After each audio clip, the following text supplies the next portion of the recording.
when I got through that, I realized that I was definitely proven to be spending a lot of time on something that wasn't actually getting me a result, even though I didn't want to admit that because I was busy. I'm a busy guy. And people confuse busyness with productivity. I did.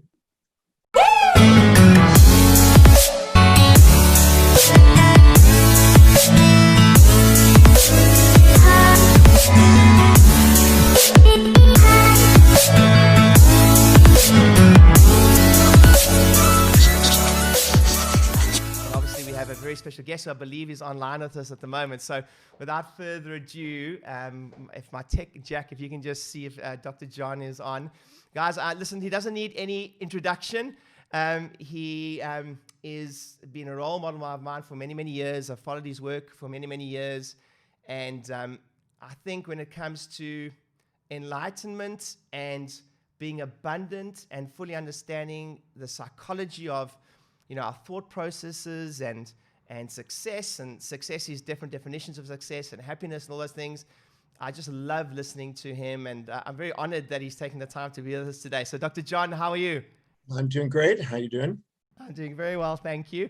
Guys, if you can, if you can do me a favor, just to give John a real nice introduction, could you please unmute yourself? Unmute yourself quickly.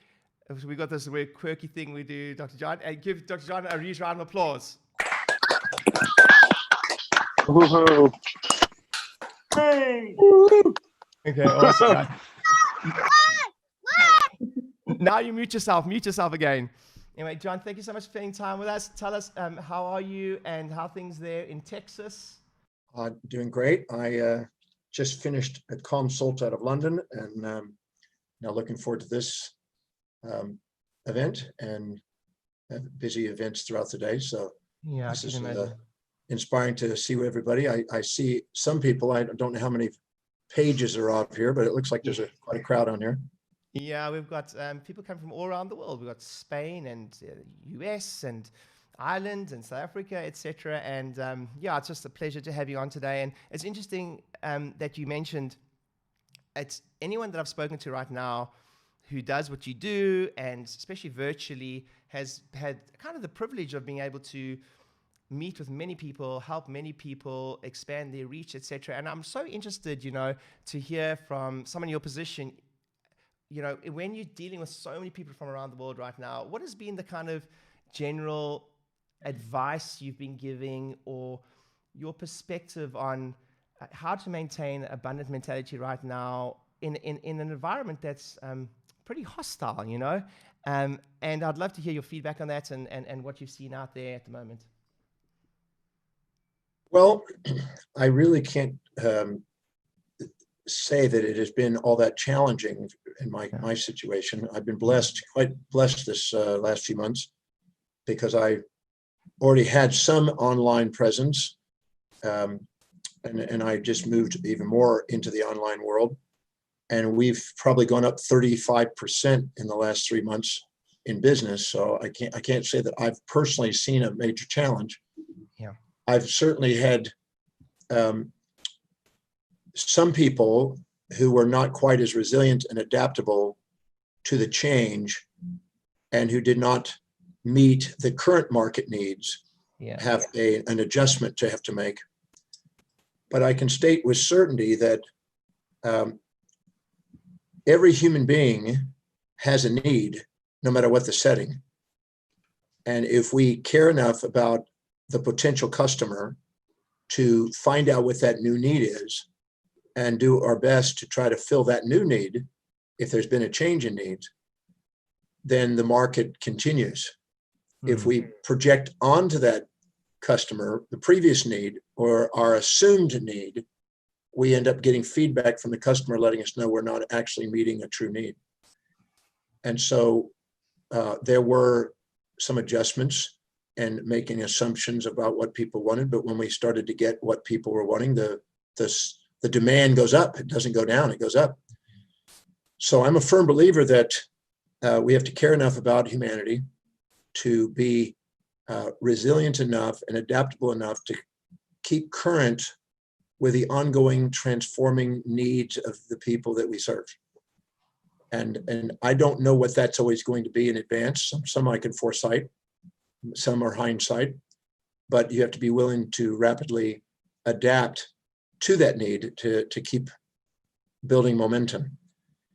I do know that no matter what happens on the outer world, that's not what is so crucial, is our perception, our decisions, and our actions from it. And we only have control over those three things in our life. We don't have control on what goes on in the out world, but we do have control of how we perceive it, what we decide to do, and how we act upon it. And so I'm a firm believer to take accountability for those three things and then make adjustments according to those three things. Yeah. Because otherwise we'll dissociate and we'll separate causality and think that it's something with them instead of it's our response to them. But I do believe that this is forcing us to go to priority. Every symptom that goes on in our business, and for that matter, our physiology, our psychology, our relationships, our sociology, every area of our life is constantly offering us feedback to guide us to be the most authentic, most sustainably fair exchanged, inspired, integral individual we can be. And so if we ask ourselves, how is whatever is happening, no matter what the situation, how is it helping us fulfill what's truly most meaningful to us and see it on the way, not in the way, we won't be distracted by misperceptions. And we'll use ourselves resiliently to adapt, to meet needs, and we'll use it as a catalyst to do something extraordinary. And usually when we get challenged, at least in our perceptions, it initiates innovation, wakes up genius, develops creativity, and allows us to go to heights we would not normally have gotten to if we had not had that challenge. It's like the slingshot effect. Once we release it, it goes even higher. So I think that that's what's happening. It's a calling for us to be more integral, more authentic, more inspired, to deliver the more sustainably fair exchanged, real, service that's really needed, and care about human beings. And if we do, we use this period, the St. Corona period, as a reminder of what our real mission on the planet really is about. Dr. Demartini, I don't know if you know, there's a just something you said there really triggered something for me. But many, many years ago, I was in an audience where you were speaking, and there's something you said there about this time bringing out more of a genius in us. I actually wrote down there, challenge equals innovation. And there was a lady in the audience, and she stood up and she said to you might, many, many years ago, you wouldn't remember, but she said, Dr. Demartini, how do I know what my true purpose in life is? And I'll never forget, you answered her, and I've gotten to tell the story many times. You answered her, and you said, look, I can't tell you what your purpose is, but you said, right now, I'm pretty sure that the universe is trying to let you express that in any way, shape, or form. And I think that what I've in consulting with a few people right now, and all our guests, etc., is that the challenge right now is bringing that expression to the fore very, very quickly. It's almost like the universe's way of forcing change, often where change was trying to happen. I just wrote something down there. You said there's three things. You said perception, action, and decisions. And I'm of the opinion that our perceptions right now, because there's so much, we can control that. But when it comes to controlling our perceptions, because there's so much external stimuli that is fear-based, are there any points you can give us on that right now? Because often, there is. I really don't pay attention to people's emotions. Yeah, I pay attention to their heart. Emotions distort subjectively with bias and distort things, just like in this situation with this man in Minneapolis. Yes. There's lots of emotions around there. I don't pay attention to that. I go to the facts. If you're not objective, you'll let the world on the outside. Anything you infatuate with, anything that you resent, anything you put on a pedestal, anything you put in a pit and don't put it in your heart, is going to occupy space and time in your mind. It's going to run your mind and distract you from the calling that's in the heart, that's inspired to serve. And we have the responsibility to not let those distractions that are skewed subjective biases interfere with an objective mission. That's why in practice, if you don't have objective data to be able to monitor the progress you're making, you'll let their emotions, and they'll let their emotions mislead you into their status. And so I'm a firm believer of not paying attention to the world around me that way, but look at what the real needs are, not the presumed reactions by mass media, which sells sensationalism. The master media is different than the mass media.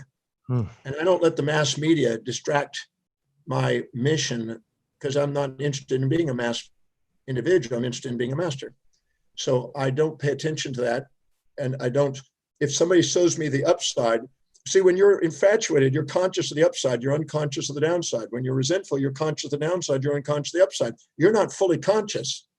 So knowing how to ask intuitively prompted questions to allow you to see both sides and center yourself and see both sides allows you to get objective and then stay focused and not emotionally distracted by elusive individuals that are causally related by persuasions of the mass media.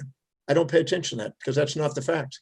In fact, in this situation right now that's going on, the autopsy doesn't reveal what's being said on TV.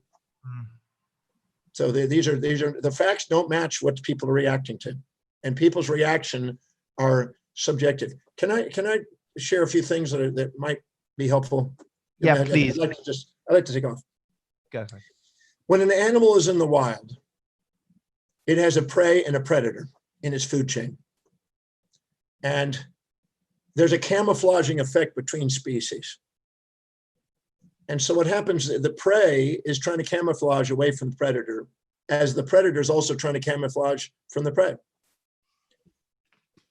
So we develop in our amygdala, in our inner subcortical areas of our brain, a thing called patternicity, to be able to scan through the camouflage and notice patterns and try to look for patterns that might have pareidolia facial expressions of a human or an animal.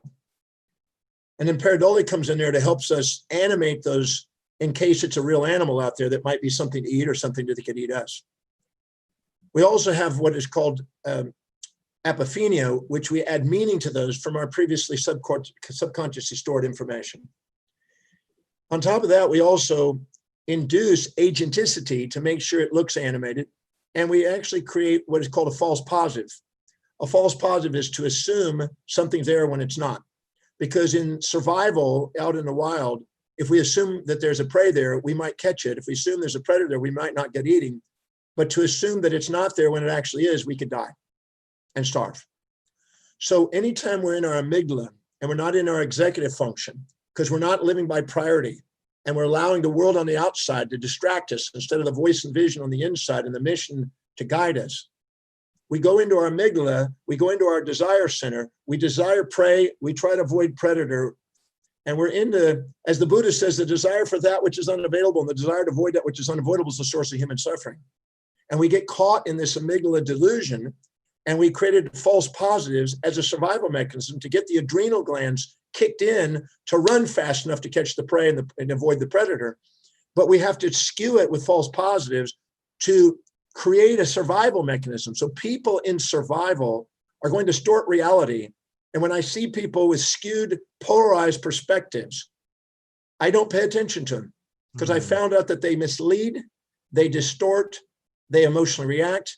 They're not in grace. They're not in love. They're not inspired. They're not, thankful for life. They're not enthused about life. They're emotional about life. So I don't let that run my life. I let my mission and my priorities and what I know that I'm called to do direct it. And then I compare my actions not to others. I compare my actions to my own highest values to make sure I'm living by priority and get on with doing the thing that actually gets a result. I'd like to share, if I could, a bit of a story and some things that might be helpful to everybody listening, if it's okay. That'd be fantastic. I know I'm starting to warm up here, so I love it. I love it. No, you go for it, Dr. John. That's amazing. All right, now, when I was 27 years old, I opened up my practice. I had a little 970 square foot little office. little hallway on the side, 3 doctors, treatment rooms, an exam x-ray room, and a little, my office and reception area. And I was quite naive and not experienced. I was okay clinically, but I had a lot to learn on business. And I was doing everything. I was working quite a few hours, and I was doing everything. And I was in my way. I had me a first assistant, and I thought, okay, she's going to do administrative work the best, but I'm still going to keep an eye on things. And I realized I was in my way, and I was holding myself back. And I went to a bookstore. In those days, there was a Walden bookstores in those days. This is 82. And I went and bought a book called The Time Trap by Ellen McKenzie. I started reading that book and devouring it and taking notes and extracting ideas from it. And then I extracted and summarized it. And this is 38 years ago. And I summarized it. And I came up with a 6-step system that 18 months later, my income was tenfold. I had 5 doctors and 12 staff members in a 5,000 square foot office because I followed what I'm about to share with you.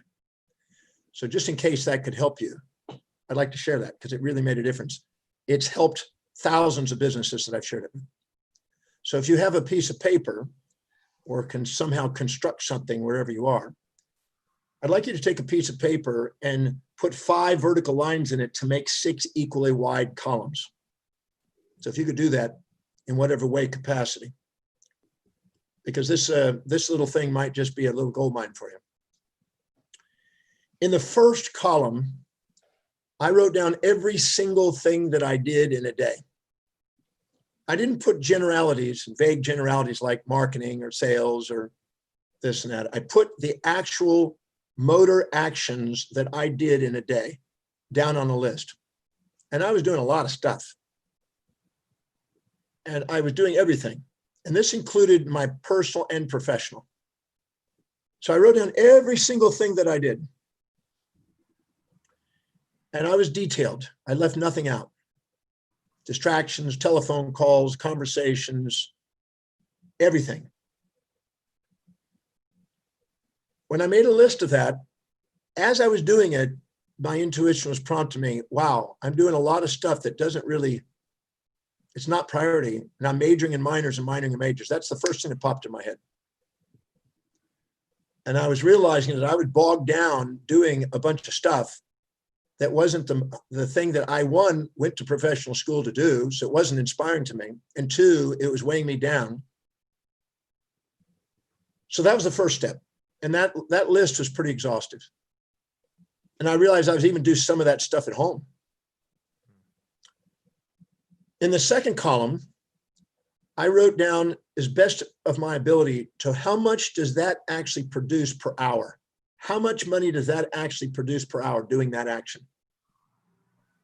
And I was quite amazed because I did exams in those days. And it was $125 for a 10-minute exam. I multiplied times 6 to give me an idea what I could be generating in an hour if I did that per hour. I did a urinalysis, and that was $10. And I said, okay, I took 2 minutes. I do 30 of that. That'd be $300 an hour if I was to do it all for the whole hour. I did re-exams. I did consultations. I wasn't charging consultations when I first started. So I put 0. I put reevaluations. I did everything I did, the adjustment, the actual office visit, the consultation, training, developing films. I did every single thing that I did in that office. I wrote it down and how much does it produce per hour? Extrapolating per hour. If it took me 2 hours to write a report, I cut it in half, $200 an hour. And I looked at everything that I did and I put a dollar value on it. And if it didn't have a value on it, I wondered why. Why am I not charging for that? It's my time. And I realized that I was going by what somebody else told me who wasn't even thinking financially viability. Yeah.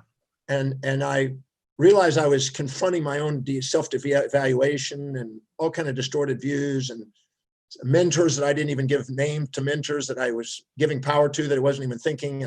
I just discovered a whole lot of stuff about myself.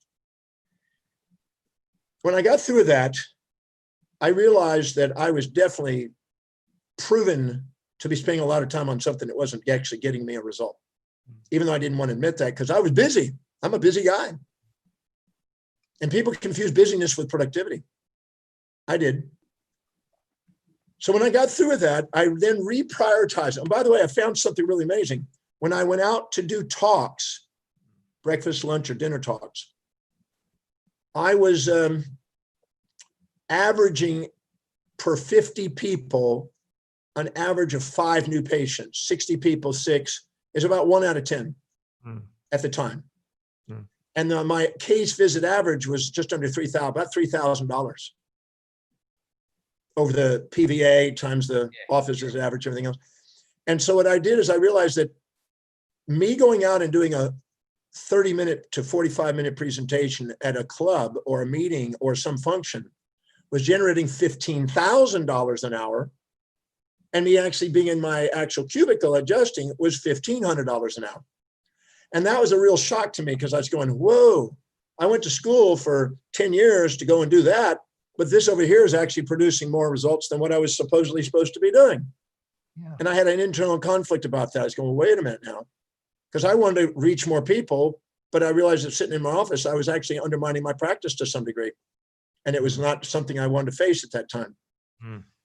So when I looked at it, I then rearranged the entire list according to priority.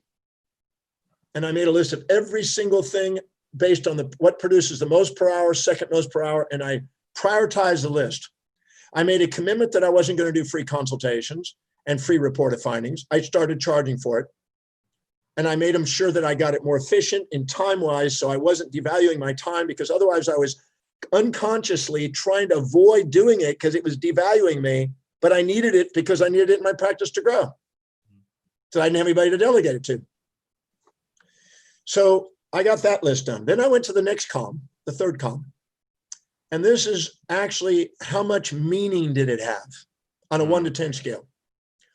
Because sometimes I got asked to go and speak to 2,000 kids that were at a high school, and going and inspiring 2,000 kids at a high school to shift their perceptions on life and to maybe go do something amazing with their life.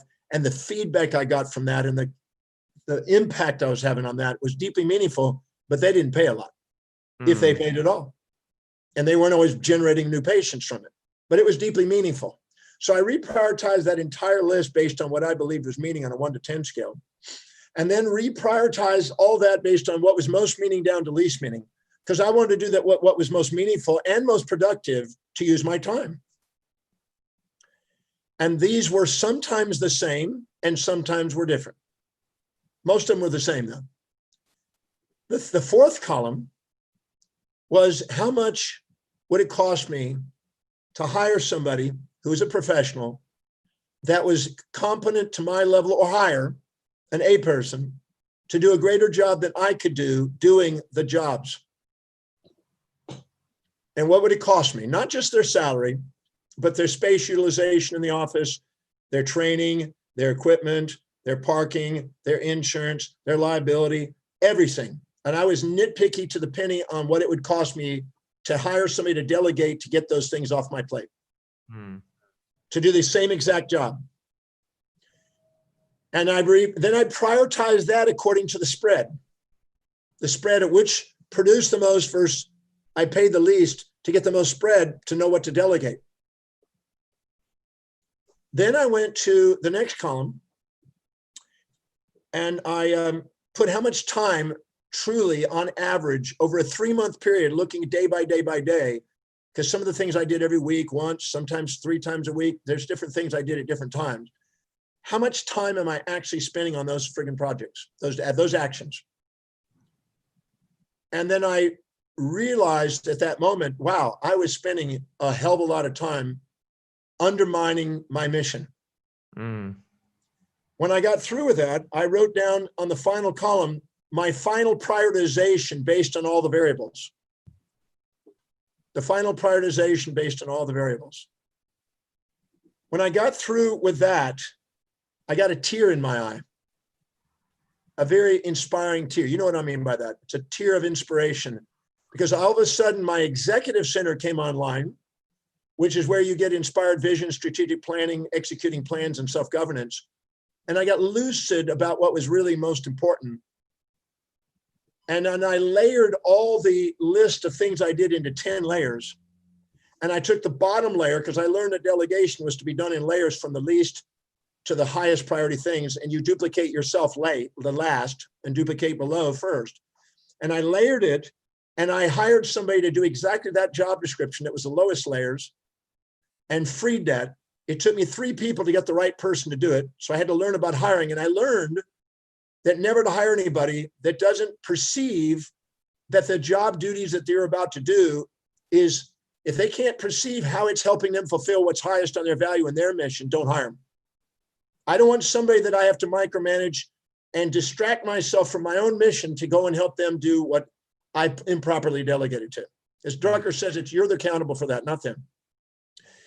So it got me 3 people to get 1. That was done. I layered that off. I took it off. My business went up. At the same time I did that, I extracted surplus labor value. I calculated what it was. My volume went up, and I stuck that immediately into investments. I didn't wait. I stuck it in investments, because if you don't put your money into assets that accumulate, you attract liabilities that destroy it. It's a basic law of money. If you don't value yourself, world won't value. If you don't invest in yourself, world won't invest. If you don't put it into assets, depreciable, consumables, eat it. Entropy takes over anything that's not negentropic. So I took the first layer out. Then I went to the second layer. And then I did that. And that took me 2 people to get that person.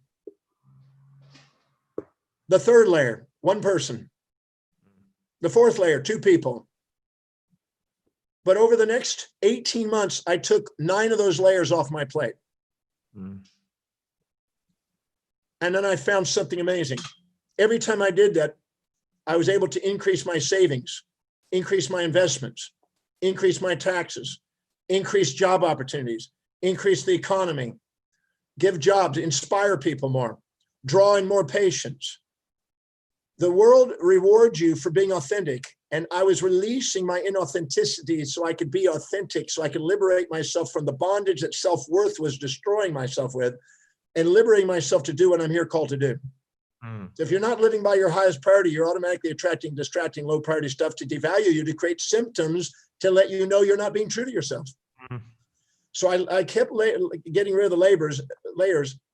18 months later, I got 5 doctors doing all the things that I was delegating, paying them X, extracting surplus labor value out of it, putting that into investments, accelerating my investments. I expanded my office. I started having my own TV show in the office, went to a couple million people, and I started doing massive presentations with megaphones into the parking lots and lights on the streets and stuff to just get my ass in gear. And I went out and did talks and did things that were generating patients. So I was getting at least 100 new patients a month coming in, and that was allowing them to do all the work. And I got to do the highest priority clients who had the biggest impact, working the most efficient hours, so I could go out and spread the message, because those are the mission, have a message. And all I can say is my practice, I realized that next in my life, I realized that that was going to place too small. I was going to, at 100 new patients a month, you know, that'd be 50,000 people in 40 years. And I realized on one TV show, I'm getting 2 million. So I realized I've got to expand it. So I started speaking more to the Parker programs and other consulting companies and organizations, and keeping records on the doctors' reports to me of what I was impacting them, to see how many patients I was serving. And we got up to 3 million patients a year serving by consulting and helping other ones, which is more than I could do in my practice. So I realized I'm holding myself back sitting in the cubicle. I need to get out. And then I realized that there's only 100,000 doctors in my profession. And I realized I've got a mission that's much bigger than that. I need to start branching this and duplicating this in other industries. So now I've got, you know, we've reached 5 billion people now with radio, television, newspapers, magazines, and all the stuff we've done now because of that. But I followed that same principle, and I don't do anything but the highest priority things. I delegate the rest away. I don't do anything. I research, write, travel, teach, that's it. I don't do anything administrative I've structured all my electronic wealth building systems, so there's no option but to build wealth. I've delegated everything else off my plate. People joke about it because I delegate people to wipe my ass. My girlfriend, high quality, highly sexy celebrities to make love with my girlfriends to make sure that they're satisfied. I'm joking about it. Don't pay attention to that. But I'm joking about that. But the point is that I delegate, because you cannot liberate yourself from lower depreciating systems if you're doing low priority stuff. You got to delegate it. And you got to surround yourself with people that are more inspired to do what you're not wanting to do, so you can free yourself up to do what you're inspired to do. Because that's where you're going to find the one thing, as Gary Keller says, that's going to build the momentum to do something extraordinary on planet Earth. Mm. So I just wanted to share that, because I think that was a turning point in my existence. I think just wonderful to go through it in the different layers also. And if there's anything, we try to speak of this group, is often we find that just based on what you said, the less you do, the more you'll make, more impact you'll make, more people you help. And one of my early mentors in my life always taught me that you'll serve more people, help more people, influence more people by being the teacher / marketer of the thing, as opposed to just the doer of the thing. And you really just took that to the absolute extreme of that, and going, if that's my highest priority level, let's just do more of that to serve more people. And when I was in Parker, when I went to Parker the first time, I noticed that the technique classes had 75 people. I watched the management groups; they had 200 to 300 people. And then I went to the visionaries up there on the stage, and they had thousands of people. Yeah. And I said, there's a physical, there's a mental, and there's a spiritual domain there. I want to be on the inspired domain. I want to inspire people with a vision and delegate and plan as an executive function in the forebrain, not living in the hindbrain. I don't want to live telenomically by trial and error in the lowest heuristics. I want to be able to live by the executive center and be the visionary, the strategic planner, the executor of the plan and the delegations, and freeing myself up for doing that. And I love what I do. And that's, if you do that, you have a timeless mind, ageless body kind of thing. And you just have, you're inspired, and you can't wait to get up in the morning and do it. So that's the key. All I can say is that you want to prioritize. If you're not prioritizing your life, you're letting the world on the outside dictate your destiny. Mm. I think the process of getting, for me, well, just I can speak for myself here. For me, when I know I'm in that higher priority stuff that you're talking about, is it's time and space gets shortened, and you're in that process of flow, and that's how I always know, while you're in the moment, there's not abject joy, but I'm always filled with inspiration while I'm doing the thing and come deep work, if you will. I would love to just ask you. It's interesting because I've heard you tell the story about how you realized that the highest priority thing to grow your business, your practice at that point, was to do talks. And it's something that we heavily speak about in my group now, about getting out there and one-to-many and impacting many. I would love to know your journey. How do you think your journey might have differed if social media had a bigger part to play in an early stage? Because I've actually thought about that with your story before, and I've gone, gee, I wonder what Dr. John would have done if there was a Facebook, if there was Instagram, etc. And then after that, I'll open up to some questions. So guys, get some questions ready for Dr. John if he doesn't mind answering some. But I'd love to ask you that question. Well, I started doing a TV show when I was 27, going on 28, right about that time, because I saw that was a way of reaching more people. And I put a competitive show together to Dr. Red Duke, who was on channel 26. I started one on 20. And then first we did it in a studio. And then finally I said, no, I want it in my office. I want people to see what I actually do here. I want to be a live, real show. Mm. And that helped. I also did radio shows. I would do them at lunch. I would do them whatever time. I didn't care what time it was. So I was on a relentless pursuit of the fulfillment of what I thought was my divine master plan, the mission plan that was the most inspiring to me. And, I didn't care about a lot of the things that some people were focused on. I was interested in serving ever greater numbers of people. Hubert Hal Bancroft, in his book, the Book of Wealth, which I was blessed to get a copy, an original copy, he said that there were three things to the fortunate. They feel inside their heart that they are called to serve vast numbers of people. They feel that they're designed to elevate the standards of society, not by buying nice stuff to show off narcissistically, but to invest in inspiration to raise the standards so people can move up the standards of creativity. And then the third one was that they had transcended the illusions of morality associated with money. It's neither good nor evil. You're not nothing to infatuate with or resent, but to not attach to it, but to know that it's simply a measurement system of sustainable fair exchanges in the world. And so I realized that, the focus has to be, the innermost dominant thought has to be of service, but not at your expense of yourself altruistically, not at the expense of them narcissistically, but as a sustainable fair exchange with equanimity and equity. So I tried to center myself. I found out that when I lived in my highest priority, I was the most objective, most even-minded, most fair exchanged. And so all I had to do is focus on making sure I stuck to priority. And I kept a record on little index cards of what was the highest priorities each day. What are the highest priorities I can do today to fulfill my mission on earth? And Mary Kay from Mary Kay Cosmetics, who I spoke to 4,500 women at the Anatole in Dallas one time, she's the one that told me that. And I did that every day. And then I kept records of what was the highest priority of the highest priorities of the highest priorities to get the 20% of the 20% of the 20% kind of thing. And I knew what it was, and it was very obvious. So I delegated everything off my plate. I don't do anything but what that is.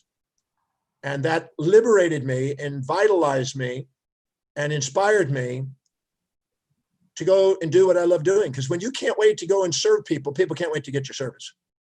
I was in Chicago one year consulting. I did 1,000 doctor's office consults during the 80s throughout America, 1,000 offices. Wow. I got to see a lot of offices and help a lot of offices back in the 80s. Yeah. And there was a doctor there in Chicago. I met with him on the evening before to have dinner. I flew in the night before. I always asked him to bring his spouse, if he has a spouse, or his girlfriend there, because a lot of times the spouse, which is the disowned part, whispers things that the doctor is trying to unconsciously avoid. And I always say the spouse is the consult that doesn't get paid sometimes, consultant. And so I asked him some things. And then I shared with him a basic principle. And this principle, I assure everybody who's listening will be valuable to them. And if they apply it tonight, they'll say, thank you for it. I made him list the names. I said, what you're going to do is you're going to list off the names of every patient you serve. You're going to give me those names. And the second you have a 3-second pause, we're stopping. And we're going to count the names. So go. Every name you can think of every patient you've served and can think of, I want you to rattle them off. And he started rattling them off. And he started slowing down around 45, started slowing down at 55, got to 60, and it was starting to get about 1 second between, got it. He hit the 3-second mark at 68. And I said, you see 68 patients a day on average per week, per average day, don't you? And he goes, how in the hell did you figure that out? I said, because out of sight, out of mind. If your innermost dominant thought is not serving your patients, don't expect patients to be on that table. You'll be on the table.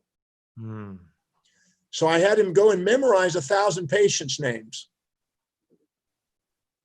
That was his job, to memorize 1,000 patients' names. Went to 120 patient visits more. I mean, that's another 52 or so patients a day went up when he did that. Because now, instead of going to sleep thinking about himself and thinking about everything else, he was thinking about his patients. And the coronavirus is Saint Corona. It's going to make you more efficient and effective at being a master of who you are authentically and hold you accountable to do the things to help you get what you say you want and make sure it's really what you want. And it's going to separate the masses from the master. And it's going to make sure that they are really committed to being of service to people. And the moment they do, their practice is going to boom like it's not been before. So it's not the world on the outside that's ever anything but a feedback to awaken the master in the world on the inside. That's all. Nice. Amazing. Awesome. I wrote down that Saint Corona.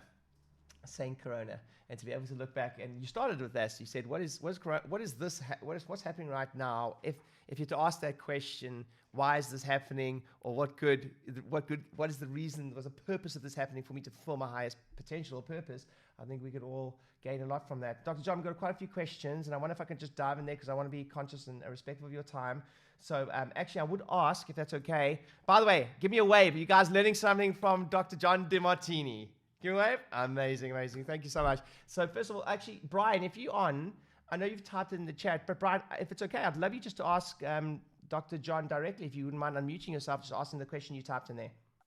Yeah, that's great. Hi, Dr. John. Great to see you. Hey. I've heard you speak many times, read many of your books, and been very inspired. I've always had a question in relation to. Are you in Ireland? I am Northern Ireland. Yes, I am. Good, because I recognize the Northern Ireland. Yeah, there you go. So the question really comes to, when we talk about the duality of the infatuation and, something that's negative occupying our minds, how can we get the balance to celebrate a win without getting too egotistical? Do you know what I mean? Basically, if we have something that's good that's happened, I'm sometimes a little bit conscious, don't over celebrate it because you're getting too much into your ego. Be grateful. Where can we find the balance in a celebration without knocking us out of into a duality either way, if that makes any sense? All right, let me try this as the starting answer, and then I'll elaborate. When I was, I think now around 32, I had my second office. I had my high-rise office up on the 52nd floor. And I would have, in those days, I was practicing from 9 to 10:45 and 3 to 4:45 in the afternoon. And I was working part-time and doing consulting and speaking. But I still saw patients, about 70 patients a day, actually.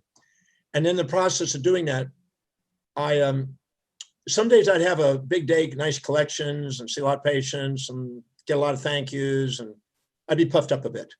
You know what I mean by puffed up, where you can take somebody's hand and say, touch me and you'll feel better about yourself, kind of thing. You're kind of cocky. And, I had my head up my ass and I was kind of cocky. And I was thinking it's all about me, kind of thing. I did this, I did that. And then I noticed when I was driving home, I'm focused on, how amazing I am, kind of thing. And then when I get home, my spouse would slam dunk me. Yeah. And I thought, what a bitch. A bitch is a beautifully inspired teacher of conscious humanity, I later found out.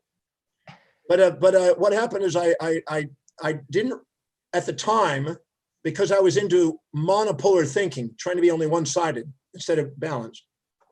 I thought, wow, that's not fair. Everybody thinks I'm great. Why should you do that? But I didn't realize that when I'm puffed up, I'm not authentic. And the purpose of marriage is not happiness. Anybody figures that out. The purpose of marriage is to make sure you get authentic. So if you're cocky, they bring you down. If you're down, they lift you up. Mm. And they're trying to get you to authentic because they want love. They're there to teach us love. And pride and feelings of success ain't love. It's a delusion. I'm not here. When you go after and think you're successful, you're depurposing and on your way down. When you're down and you think you're failure, you're repurposing and you're on your way up. But when you're neither one of those, you're on a mission. And I'm a man on a mission. I'm not interested in success. I don't label myself a success. It's a waste of time. That means you have a small vision and you got little experience saying that.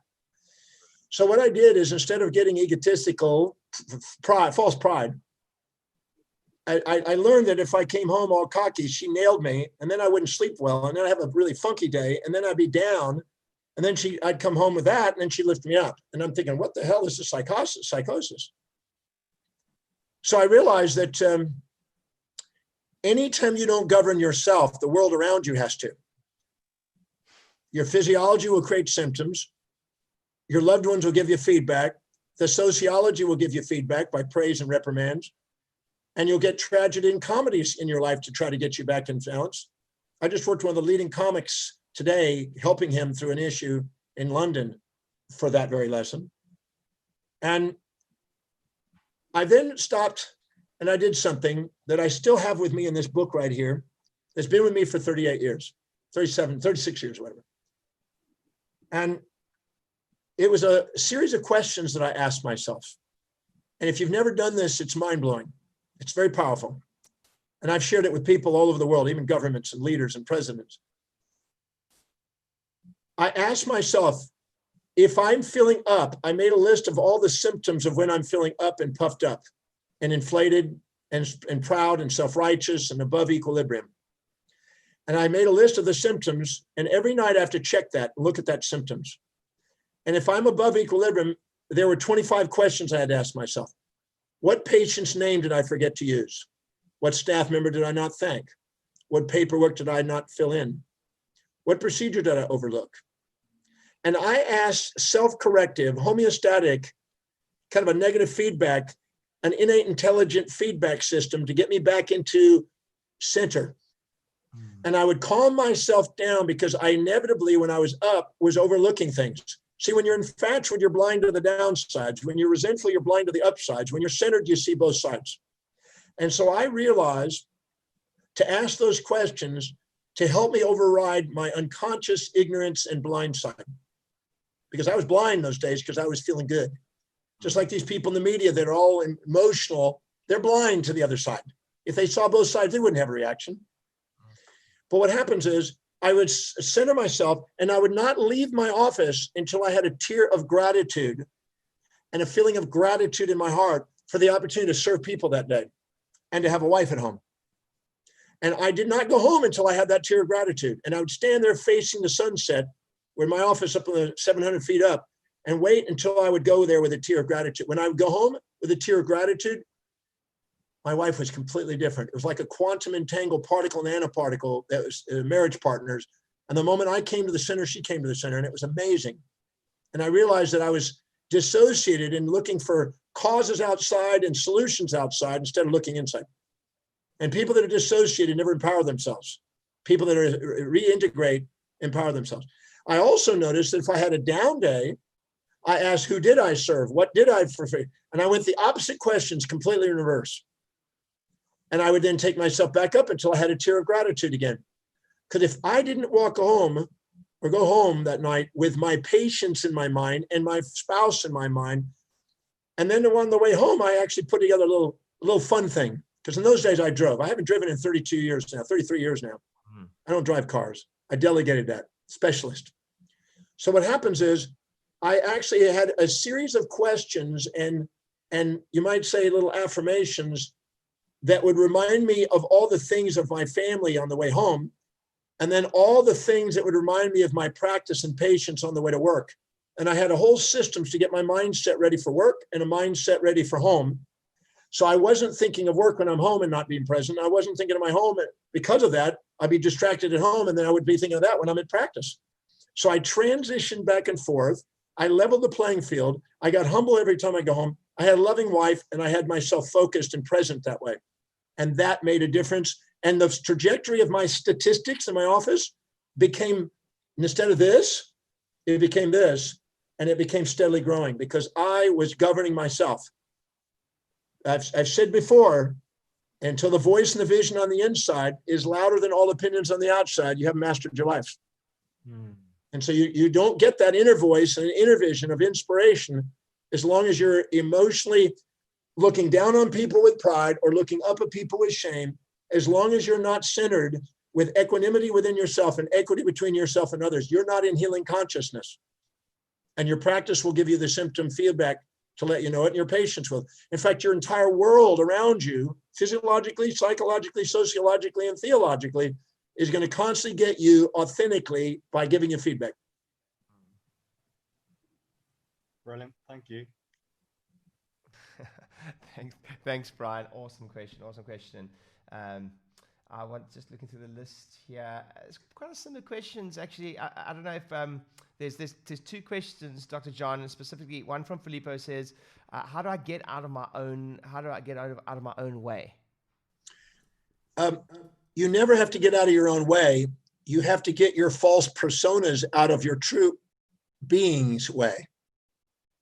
False persona. Your false persona of who you think you are Now, the number one thing that makes people confuse who they are is the comparison to other people.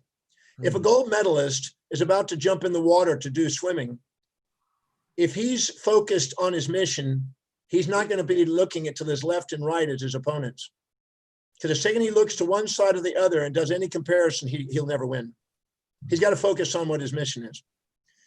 So what happens is a lot of people walk in a mall, they meet somebody, they see somebody walking by, and they think that guy looks more intelligent than me. That guy looks more successful than me. That guy looks more wealthy than me. That guy looks like he's got a more stable marriage than me. That guy over there looks like he's got more influence than me. That guy's got more physical fitness than me. That guy's more inspired than me. And then you beat yourself up. Einstein said, when you're a cat expecting to swim like a fish, you're going to beat yourself up because you're not being a fish. That's not who you are. And if you're a fish trying to climb a tree, you're going to beat yourself up because you're not a cat. And what people do is they compare themselves to other people, live in their shadows, not on their shoulders, put them on a pedestal, envy them and try to imitate them, inject the values of them into their life and try to inculcate that and try to be somebody they're not and lose their true identity, their mission, at the expense of fitting in and conforming to the herd instead of being heard. In the process of doing that, they'll minimize themselves and they'll actually confuse what's really important to them from what their real mission is. And that will distract them, or they'll do the opposite. And both of these lead to dysmorphic perceptions of self. The other is they look down on people and they think, oh, I'm more intelligent than them, more successful than them, have more money than them, have better relationship, more social savvy, more physically fit, more spiritual. And the second you do that, now you exaggerate yourself and then spend all this energy, dissipative energy, trying to change them relative to you. Anytime you're trying to change you relative to others or others relative to you, you're putting your energy into something that's not going to happen. You're not here to put people on pedestals or pitch. You're here to put people in your heart. And that's only the place you'll find your own authenticity. And the moment you're there, you won't have a confusion. You'll have certainty. Let me give you an example. And who was it that asked that actually? That question. It was Filippo. So Filippo, actually, you could, if you don't mind, just unmute yourself and just say hi. And then, Filippo, yeah, hello. Hi, Filippo. Hi, John. Hi. Great. Good to meet you. So here's Awesome. the deal. So Filippo, I'm going to use you as my guinea pig for a minute. Do I have permission? Yep. Okay. So Filippo, if I went up to you and I said, Filippo, you're always kind, never cruel, always positive, never negative, always nice, never mean, always generous, never stingy, always giving, never taking, always peaceful, never wrathful. Would you believe me? I would say thank you, but no, I wouldn't believe you. Wouldn't your bullshit meter go off and say, not exactly? And you be thinking of times when you've not been that way? Yeah. Now, if I said to you, you're always mean, you're never nice, you're always cruel, you're never kind, you're always negative, never positive, always wrathful, never peaceful, always taking, never generous, always, inconsiderate, never considerate, would you believe me? No. No, your bullshit meter would go off and you think, I'm a nice guy at times. But if I said to you, Filippo, sometimes you're nice, sometimes you're mean, sometimes you're kind, sometimes you're cruel, sometimes you're positive, sometimes you're negative, sometimes you're peaceful, sometimes you're wrathful, sometimes you're generous, sometimes you're stingy, and sometimes you're considerate, sometimes you're inconsiderate, you'd immediately go, yes. Because you only have certainty when you're objective and you have a balanced orientation. So anytime you're trying to put on a facade of one side or the other, your uncertainty pushes people away. Just like money circulates through the economy from those who value it least to those who value it most. And clients circulate through the sociology and the economy from those doctors that have the least certainty to those that have the most authentic certainty. And the moment you're objective with yourself and not putting people on pedestals and minimizing yourself and not putting people in pits and exaggerating yourself, and you're being yourself, you're in healing consciousness because now you're grateful, you're loving, you're inspired, you're enthused, you're certain, and you're present, which are the cardinal pillars of healing consciousness, which magnetize opportunity and the universe brings you patience. Pretty cool. Thank you. Thanks, Sean. That's awesome. That's awesome. Good job, Filippo. Great question, my friend. Great question. And then just close with one here, Bruce. Dr. Bruce, I don't know if you're on here, if you wouldn't mind asking Dr. John that question yourself, if you don't mind. Are you there? Yeah, I'm here. Okay, go. Hi, Dr. Demartini. Hi, Bruce. Thanks for spending the time with us. And yeah, I'm actually busy working through your book, Values Factor. And you're welcome. Thank you. And actually, I had the pleasure of listening to you back in South Africa. You popped into the to the school there, and it was about 2007. And I must say, you blew my mind a bit. And because the course there is very medical, very sort of like physiopractor, if you will. I probably wasn't quite ready for to hear what you were saying. However, listening to you there, I believe sort of really helped me sort of open my mind later on when I sort of got into practice and sort of changed my outlook. But at the moment we I suppose we kind of just going through the transition and sort of trying to come out of the sort of reactivate our practices, and I just wanted to ask you specifically about the delegation, the hiring of the staff, because at the moment we're kind of keeping things a little bit lean. I think quite a few of us are going through that, and so just I know in your book, obviously, I haven't gone quite as deep yet. All the good books I like to go through a couple of times, and I'm just on my first sort of run through of yours. But certainly the hiring of staff and trying to and getting increasing anxiety right now. Sorry, I say it leads to an anxiety thinking about it. Yes. Yeah. Okay. Can I address something? I'm going to ask you a really simple question. Out of everything you've ever done in your life that has helped you build your practice, what is the absolute highest priority, most significant thing you've done that's made your practice grow?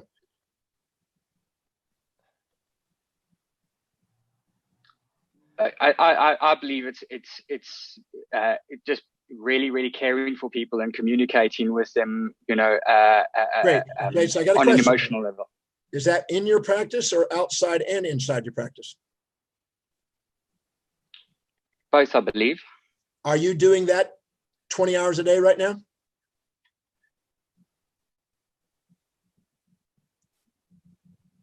No. I wonder what would happen if you did. You'd have enough money to pay for anybody. If you hire somebody to rescue you, you won't get anywhere. But if you hire somebody to liberate you, to do what's highest in priority that serves the most people, amazing things will happen. I went to 2,000 homes in Houston, Texas, and introduced myself to 2,000 homes. And I asked them, what are the biggest problems they face with healthcare? What are the challenges they face when they go to a doctor's office? And if they could get those solved, would they want to be notified when I open up that office? So the question is, instead of focusing on what's not working, let's focus on the absolute highest priority things that actually generate patients where you've got such a demand, you need help. When your innermost dominant thought is your patient, your outermost tangible reality becomes a practice. So the question you want to ask is, right now, have you contacted and kept in dialogue with all of your patients to see how they're doing, to give them advice, to give them information and sending them information, to keep them active at home, and to give them some things you can do at home while they're waiting to come into the office again? And are you finding out if there's anybody else that they care about in their family and their loved ones or whatever that's got health issues? Are you actually going out of your way and going and doing what you can with what you have when you're not able to be in the office to serve people? If you do, when the day opens, the office there, you're going to be flooded with patients waiting for you. And if you're out there interacting and engaging, the more people you meet and treat, more people you meet and greet, the more people you're going to treat. I used to make sure I didn't go home without meeting at least 3 people a day new. So the question is how many people new are you meeting on a daily basis? They say you need to be socially distancing. Okay, you don't have to be more than 6 feet close to them, but it doesn't mean you can't be introducing and interacting with people online. I've reached about 500 million people online the last 3 months easily. So I know that you can do something online and you can be educating people and be the doctor, the #1 doctor educating people on healthcare right now, and then build a flooding of people and then allow people to come from around the world to come see you. By the way, the worst patient you'll ever have is yourself. The second worst patient you'll ever have is your spouse. Third worst patient is your own family members. Fourth worst one is your friends, then your acquaintances. And the best patient you get is the person that travels across this world to come see you. So if you open up to the world and allow yourself a global practice, some of the best patients around the world will pay you and stay with you and do amazing things and spread your world or your work around the world. And if you put a global vision together and allow people from around the world to come see you and expand yourself to a celestial view instead of just a local view, the best patients will come, and it won't matter what the economy is in your location, because we're around the world, there's always some location that wants you. Good. Thank you. Actually, I'll jump in there just for a second, and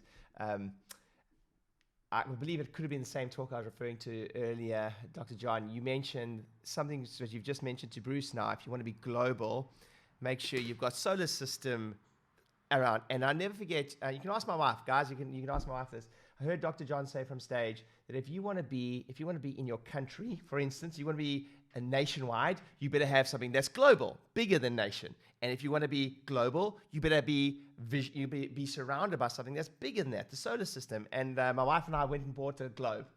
It's a true story, guys. Went and bought a globe, and I put it in my office immediately after hearing that talk. I literally went online. I went to Amazon. I was like, I'll buy the first globe I can find. And I went and put it in my office where I could see it every day. And I knew that if I was going to be nationwide, I had to at least have global. And I've carried that whole trend on. So, Dr. John, You have clients. You have clients around the world now. I do. And actually, my realization after listening to that story was I need to go get more solar systems in my office. Well, I always say an astronomical vision impacts global impact. So if you're not thinking astronomically, don't expect to have a global effect. Yeah, no, for sure. So my crew, you can hold me accountable for that. Guys, I just want to say, first of all, Dr. John, I really mean, thank you so much. What an insanely amazing hour. What a gift, what a blessing. You spoke about being in your heart so many times to that, and just being, going through this with you in such an authentic way. I feel like I'm more in my heart. So guys, just if you can see Dr. John on the screen and he can see you, if you could just give him a wave and a big gratitude and a thank you. And I thank you so much for your time. I know time's so precious, and it's really just such an honor to have you on here. So I really want to be respectful of your time and make sure you're done by the hour. But thank you so much. Guys, please give Dr. John a huge virtual round of applause. Thank you, everybody. Thank you for being the hearts, the hands, and the minds making a difference in our profession. I love you. Thank you. Thank you for the opportunity, Ryan. Thank you. And go get them. Let's go serve more people. Awesome. Dr. John, thank you so much. I really appreciate it. I'll finish up with everyone. And I just really appreciate your time again. Thank you so much. Everyone, Dr. John.